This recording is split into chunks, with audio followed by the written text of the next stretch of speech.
What's up guys, it's Flowjector Coasters here, and today I will be doing my full review of the 1994 B&M inverted coaster at Cedar Point Raptor. As of right now, this is my favorite invert, and it actually makes it into my top 10. It is a very intense ride, snappy inversions, a fulfilling duration with 3,790 feet of track, and an overall fantastic layout. I've ridden this coaster twice, once in the second row and once in the very back. I had a far better experience in the back row than the second, so that is what I'm basing this review off of. The second row was alright, but I found the forces to be weak and the ride to be kind of boring. However, my back row ride was like nothing else. In the next few minutes, I'm going to go over the theme, ride experience, and my overall opinion of the ride. And finally, I will tell you guys my final score of the Raptor. Enjoy!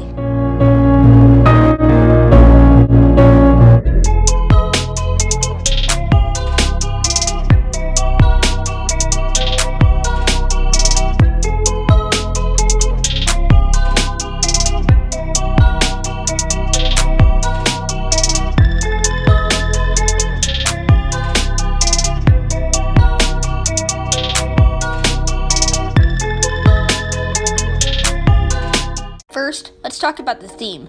There isn't much to talk about here because Raptor's theme is non-existent. The station is just a bunch of cattle pens, and the station building is basically a shed with some colors on it. Speaking of colors, I'm a huge fan of the color scheme for this ride.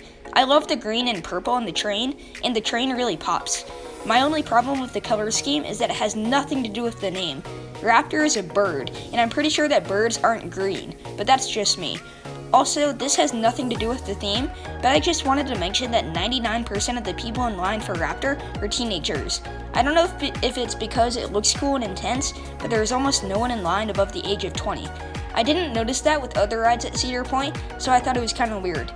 Now that we're done talking about the theme, let's talk about the most important thing, the ride experience.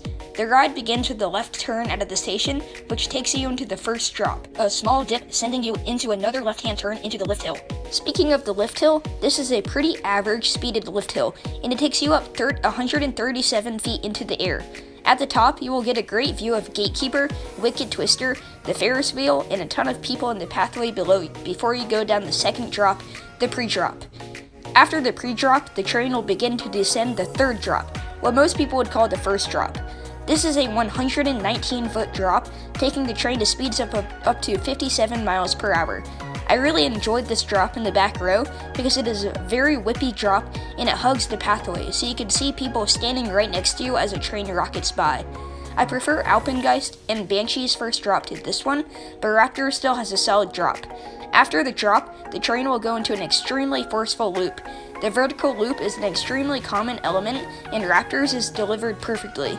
In the back row, you will get dragged through the second half, offering a huge amount of positive Gs. This loop is the first of 6 inversions in Raptor. After the loop, the train will send it into another extremely forceful inversions, a 0G roll. I love this 0G roll, and it is one of my favorite inversions of all time. The train enters it with so much speed, and in the back, you get dragged over it. I also like how there is absolutely no headbanging throughout the element, which I was actually surprised by. That statement stands throughout the entire ride. There is no headbanging to be found in Raptor. After the 0G roll, the train goes into a small section of straight track, which sends you into an extremely whippy Cobra roll. I was bracing myself for this moment because the Cobra roll and Alpengeist had a fair amount of headbanging, but this one did not. Both inversions were very intense and the train hauled through the element. Overall, this is my favorite Cobra roll that I have experienced, and I prefer it to Banshee's pretzel loop. Next, you go into an S-turn and a helix up to the mid-course brake run. This helix isn't very intense, and I think of it as a place to think about what all just happened to you. When I rode Raptor, the trims in the mid-course hit a little bit, but didn't slow down the train very much. After the mid-course, the train makes a swooping right-hand dive down to ground level. Then it banks the other direction and goes into an epic corkscrew. This element is very similar to the previous inversions in the ride and offers a good amount of positive Gs as you whip through the element. After the corkscrew, the train goes into a section of the ride where not too much happens. This is mainly there to get the train back to the station and give the riders a breather. It looks boring in the POV, but when I was riding Raptor, I wasn't thinking about it.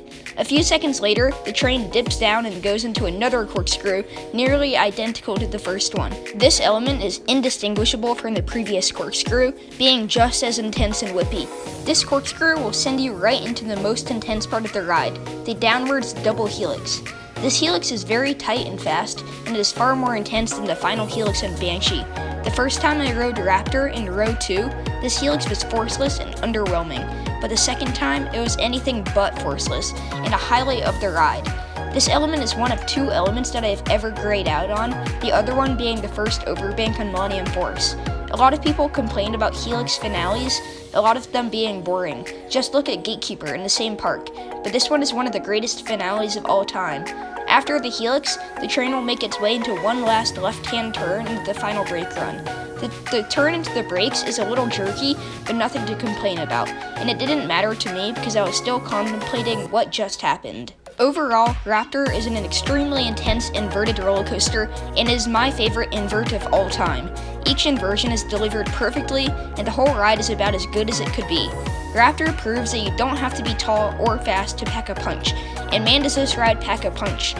Right now, this is my 4th favorite coaster at Cedar Point and my number 7 coaster at all time. Now it's time to give this ride my final score, and that score is a 10 out of 10. This coaster offers a lot of things that I look for in a coaster, like intensity and a fast-paced ride experience. It does not have any ejector airtime or any airtime, but it makes up for that in the intensity department. If you watched my Diamondback review, you would know that I gave Diamondback an 8 out of 10, even though I like it better than Raptor. And that was because Diamondback, although being an overall better ride than Raptor, doesn't live up to its maximum potential, and I feel like more could have been done with the layout. Raptor, however, has 0 useless elements and does everything that a B&M invert should do. That sums up my full review of Raptor at Cedar Point. I hope you enjoyed the video, and if you did, make sure to hit that like button and subscribe to the channel for more coaster content like this. Also, make sure to comment down below your opinion of Raptor and how it stacks up to the other inverts that you've ridden. While you're still watching, I'm working on a top 100 coasters in the world video, so I will be posting polls on my Instagram story asking where certain rides should be placed. I would really appreciate it if you would give me a follow and vote. That being said, I'm leaving, so you are free to go watch a 30-minute El Toro Ryan video about block zones.